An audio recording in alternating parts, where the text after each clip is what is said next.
I'm going to walk you through a new tool that Fred Jonas and I have been working on. So thank you, Mr. Jonas, for your input on this. And this is a tool that we're calling the SDW Text Annotation Tool. Let's start with just kind of a brief understanding of what the tool is.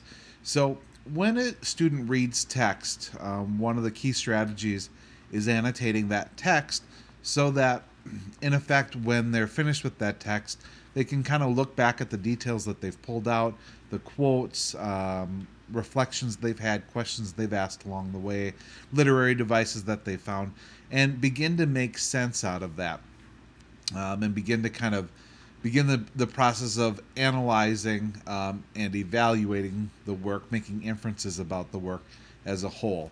And so traditionally when students do this, they'll do this on paper as they read, and they'll take notes as they go, which is a perfectly fine system. One of the flaws in that system, however, though, is that at the end of the text, especially really long text or very deep text that has a lot of annotation to it, is that they will ultimately end up with pages and pages of notes. And then it becomes the task of sorting those notes and making some sense out of those notes at a later date, whether that is for discussion, whether that is for a writing purpose, reflection and studying, lots of different reasons. So you can imagine a student who's got half of their notebook filled up with annotations from, say, a novel that they've recently read, and now the work of actually digging back through that and figuring out what's important and making sure you get all of it and the key pieces, while not being inefficient with your time. That can be a real struggle. So we've stumbled on use of Google Forms, and we're going to walk through how the SDW Text Annotation Tool works. This is a template that's available both on the teacher domain and the student domain, and we're going to go in and get this set up. So just to grab the template first, I'm going to start by going into Create. Oh, play along with me. Here we go. I'm in a new document here called Untitled Document. That part doesn't matter. It's just how we get to the template gallery. File, New, and From Template. Now you'll see in the student domain, the first one that pops up here is SDW Text Annotation Tool. If you're in the teacher domain, you'll need to click Forms first, and then it will appear there. So we're going to go ahead and click Use this template, as we've got it there. And so what this is going to give us is two parts. It's going to give us a Google form, which is a nice user interface. It's simple, it's clean, it's easy, and it makes taking the annotations really a quick process if you've got a device with you. And then you'll also get out of that, as a creation of the Google form, you'll also get a spreadsheet, and we'll get into the spreadsheet in just a moment. So one of the nice things about a template is, especially a Google form template, is now we can come in and start customizing this. So one of the first customizations you'll want to make is putting your name here. Each teacher may have a different way they want you to title this, because ultimately you're going to want to be able to share this with them.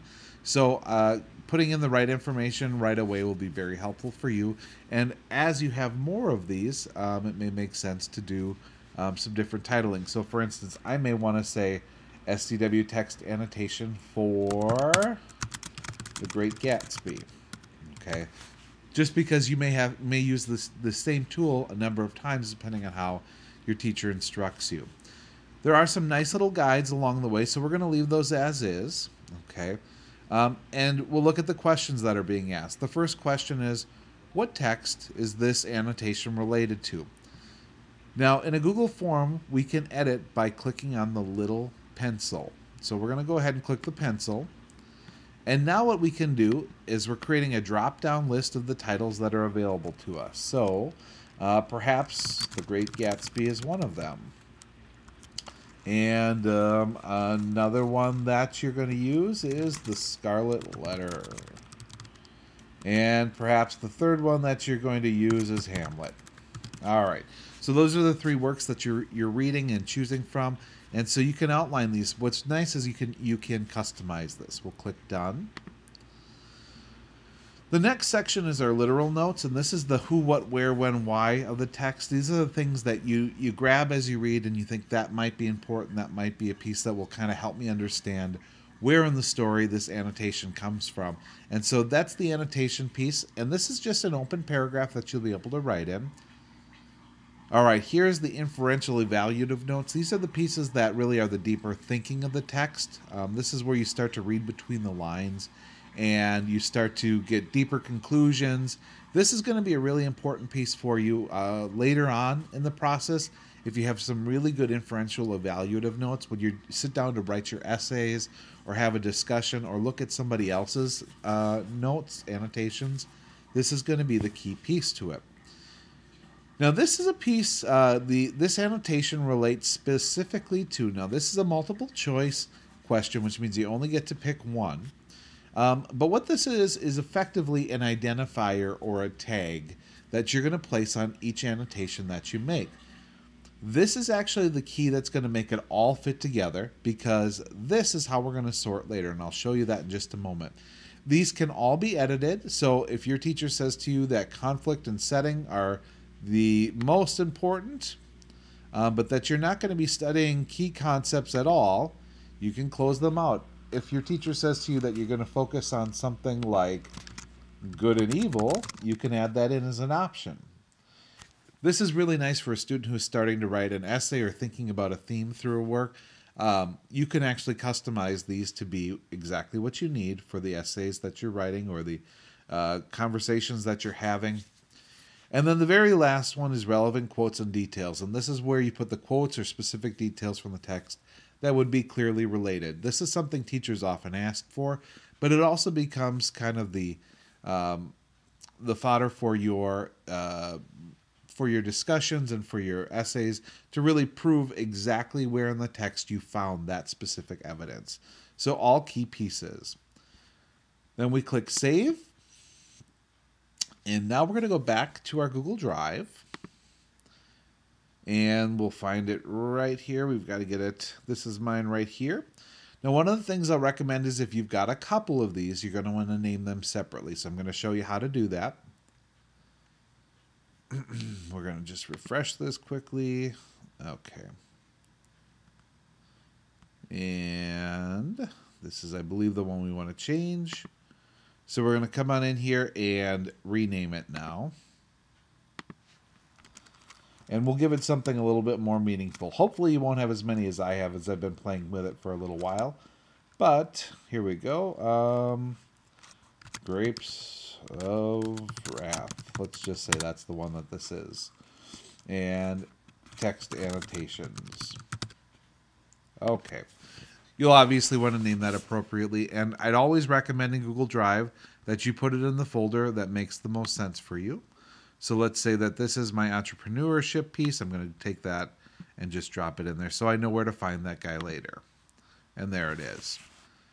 Now, when I click on Grapes of Wrath, you'll notice that this just looks like a spreadsheet, which isn't all that exciting. But the spreadsheet is where those annotations are going to go when you actually put them into the Google form. So to get back to the Google form or get to the live form, what we click on is Form, go to Live Form. And I'm just going to drag this guy out here so you can see how this works. So this is where you really want to put your text in. It looks a little bit prettier. Yours will look almost exactly like this. You'll see that we've got all of our customizations in there, and I can go back in and edit those later if I want to. And we are just going to put in a couple of annotations here. So let's see. Pearl jumps from light spot to light spot in the forest. Hester and Dimsdale cannot reach the light spots. And so this has something to do with good and evil, and you get very deep with your thoughts here. And I'm just, for the sake of, you obviously want to do a better job than that, but for the sake of showing you, and this is going to relate specifically to good and evil. And then what's the relevant quote? And then I have some fancy quote from Hawthorne that will prove my point, and then I click Submit. And it says, hey, thanks for your annotation. It's been recorded. Now get back to reading. But I don't know if you can see this. As soon as I hit that, in the background, here popped all of the information from my annotation. Now, you may not be particularly familiar with spreadsheets, or you may not like spreadsheets, but let's just add a couple more of these in here. So I'm going to submit another response. This makes our life a little bit easier. All right, we're going to do this one with the scarlet letter as well. And we are going to talk about blah, blah, blah. Do a better job again than that. And again, this one's going to be about good and evil because I'm finding a theme here. And here I have a very heady quote. Excellent. And again, now if you want to see this live, here I'm going to click Submit. And I want you to watch right back here what happens. We submit, and the second entry happens here. And so we get back to reading, and we are off and running again with yet another marvelous quote from the Scarlet Letter, and we have more, and more, and more, and more, as you can see. So this one happens to be about conflict, and I'll get just one more in there. Submit another response. Great.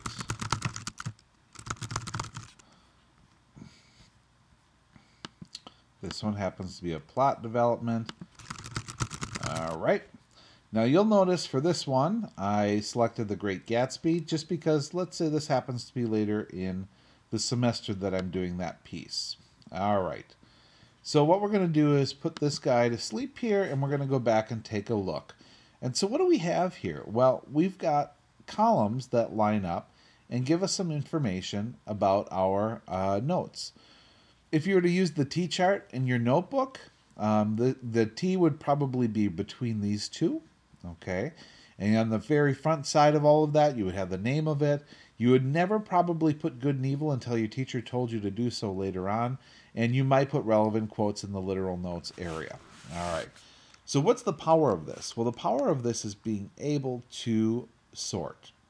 And this is the piece that you couldn't do on with pen and paper before, that we now can do as a result of this. So the first thing I want to do is I want to get all of my Great Gatsby stuff out of the way, and I want to get Scarlet Letter.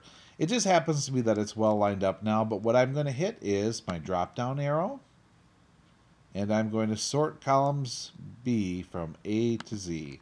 And this just gets everything into alignment. Again, remembering that you're going to have lots and lots of these ready to go at any given time. And you're going to have probably columns full of them. Now, the next thing that I want to do is I want to sort by the topic that I want to write about. So I'm going to sort by A to Z here. And it's going to put all of my good and evil together, okay, right here for me. And I'm going to be able to look at them in a large chunk. And then I can do some different things with them if I want to. If they happen to be long quotes, I might want to extend this out so I can read them a little bit better. I may also, and if you're not familiar with spreadsheets, here's another fun thing that you can do with them. I may also decide to break these out and copy them. So what I'm going to do here is I'm going to highlight the stuff that I need, because my paper is all about good and evil. I'm going to edit, copy. I'm going to create a new sheet. So now you see sheet 2. I've got sheet 1 where all the information came in, and sheet 2 here. And what I'm going to do is I am going to paste. So I've got one sheet dedicated to good and evil. Now I'm going to rename that sheet Good Evil. And now all my notes on good and evil come out to one place here. But I've still got all of the master schedule of them here. The idea is now I can sort and search much more quickly. I also have them timestamped, so I can say, you know what, I was reading that on Wednesday, and I can go back to Wednesday's date to look for things. So this can be an incredibly powerful tool that takes the knowledge that you're learning in your annotation, and as you're doing your deeply thoughtful, reflective reading, which is a really powerful, great skill, and then turns the power of technology on to let you sort a lot more quickly, so that in the moment of a conversation in class, you know exactly where to find the quote that you were looking for.